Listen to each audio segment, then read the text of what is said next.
A narrativa da Torre de Babel costuma ser lida como uma história estranha sobre Deus, punindo pessoas por quererem chegar ao céu. Mas essa leitura só existe quando o texto é interpretado no plano literal. Na chave simbólica da trilogia da consciência, Babel não fala de construção, idiomas ou castigo divino. Fala de gestão interna da consciência. O texto começa dizendo que os homens decidiram construir uma cidade e uma torre para fazer um nome para si. Esse detalhe é fundamental. A torre não nasce de uma necessidade funcional, mas de uma necessidade de identidade, de afirmação do ego. Na linguagem simbólica, a torre representa um centro de comando, um eixo de decisão. Construir uma torre é tentar estabelecer um lugar de gestão. O problema não é querer organizar. O problema é de onde essa organização parte. A Bíblia deixa claro que a torre não é levantada no centro legítimo de gestão, mas em um lugar improvisado. É como tentar comandar uma empresa inteira a partir do refeitório ou do almoxarifado.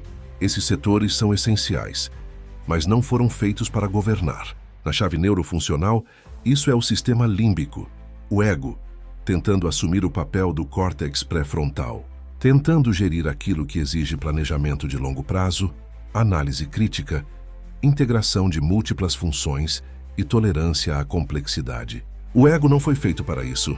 Ele é rápido, reativo, instintivo.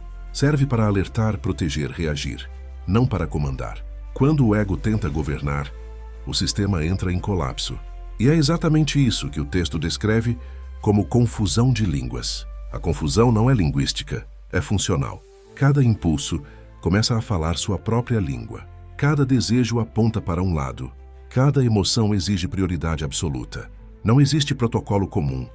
Não existe hierarquia funcional. Não existe direção integrada. O resultado não é punição, é inviabilidade. Outro detalhe importante. O texto diz que eles fizeram tijolos, não pedras. Pedra é estrutura natural. Tijolo é solução fabricada, padronizada, artificial. Isso aponta para atalhos cognitivos, soluções improvisadas, simplificações binárias.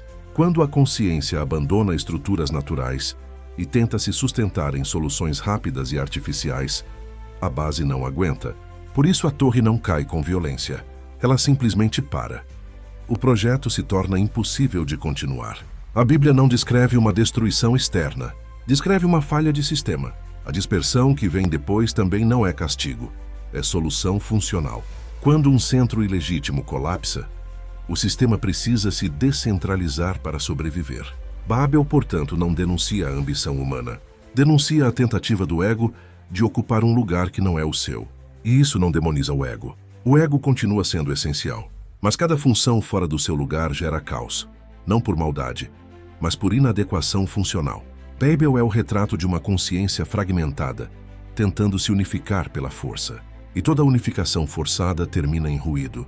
E já que o episódio da Torre de Babel fala justamente em confusão de línguas, podemos aproveitar esse mesmo vídeo para falar de outro tema que costuma gerar muita estranheza nos textos bíblicos: o chamado falar em línguas. Passagens como as de Coríntios, Atos e Marcos costumam ser lidas como relatos de um fenômeno verbal, quase místico, como se alguém passasse a falar idiomas desconhecidos.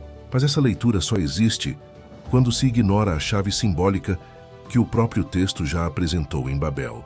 Quando a Bíblia fala em língua dos homens e língua dos anjos, ela não está falando de comunicação verbal. Está falando de níveis de organização da consciência. A língua dos homens representa a comunicação baseada em comando, ordem, reação e explicação, que é a linguagem típica de sistemas fragmentados, onde uma parte precisa convencer, controlar ou disputar espaço com a outra. Já a chamada língua dos anjos não é um idioma superior, é um estado funcional diferente. Em um sistema integrado, a comunicação não acontece por ordens verbais, mas por alinhamento de função. No próprio corpo humano isso é evidente. O coração não precisa ser avisado para bater. Os pulmões não precisam receber ordens para respirar. Os rins não precisam ser convencidos a filtrar. Cada parte executa sua função porque está integrada ao sistema. Essa é a linguagem do espírito. Não feita de palavras, mas de coerência. Em Babel, o que entra em colapso não é o vocabulário, é a gestão. O ego tenta assumir o comando.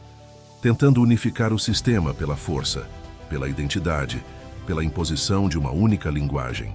O resultado é o oposto da integração: ruído, conflito e fragmentação. Cada impulso passa a falar mais alto. Cada emoção exige prioridade absoluta. Cada desejo tenta governar. Isso é a confusão de línguas. Já no episódio conhecido como Falar em Línguas, acontece exatamente o oposto. A gestão retorna ao seu lugar legítimo. O centro organizador da consciência volta a operar. E quando isso acontece, a comunicação deixa de ser verbal e passa a ser funcional. Cada parte faz o que precisa ser feito, no momento certo, sem disputa. Por isso o texto diz que todos falavam e todos se entendiam. Não porque diziam as mesmas palavras, mas porque o sistema estava alinhado. Em uma consciência integrada, a diversidade não gera confusão, gera riqueza. Cada área do cérebro continua falando sua própria linguagem. O sistema emocional reage, o sensorial detecta, o motor executa, o racional organiza. Mas nenhuma dessas funções tenta ocupar o lugar da outra. Essa é a diferença fundamental entre Babel e o falar em línguas. Babel é unidade forçada. O falar em línguas é integração espontânea. Babel tenta simplificar o que é complexo. A consciência integrada sustenta a complexidade sem colapsar. Por isso, falar em línguas não é confusão. Confusão foi Babel. Falar em línguas é quando a consciência funciona em rede, sem ego inflado tentando governar tudo, sem impulsos competindo por controle, sem necessidade de provar identidade. E isso não é sobrenatural, é fisiológico. É o córtex pré-frontal reassumindo sua função de gestão. É o sistema límbico deixando de governar sem deixar de existir. É o corpo respondendo aos estímulos sem ser dominado por eles. Quando isso acontece, a pessoa não perde emoção. Ela perde o caos, não perde desejo. Perde compulsão, não perde identidade. Perde fragmentação. É isso que a Bíblia chama de espírito. Não uma entidade externa, mas um estado interno de organização. Por isso, a Bíblia não descreve punições externas. Ela descreve consequências internas. Não descreve milagres místicos. Descreve reorganização funcional. Não descreve eventos isolados no tempo. Está descrevendo um processo interno recorrente, que acontece e cai, se reorganiza e pode voltar a acontecer. A Bíblia não está contando histórias desconectadas, está mostrando padrões de funcionamento da consciência humana. Quando a gestão interna falha, nasce Babel. Quando a integração acontece, a comunicação deixa de ser verbal e passa a ser funcional. Cada parte cumpre sua função. Não há disputa, não há confusão. Por isso todos se entendem. Não porque falam a mesma língua, mas porque o sistema voltou a funcionar como um todo. A Bíblia não fala de um Deus distante. Fala de como a consciência se estrutura, se fragmenta e pode voltar a se integrar. Se você entende isso, os textos deixam de ser estranhos e passam a ser um mapa. Para conhecer o projeto completo da Trilogia da Consciência, acesse www.trilogiadaconsciencia.com.br. O link está na descrição e nos comentários. Espírito não é fantasia, é biologia.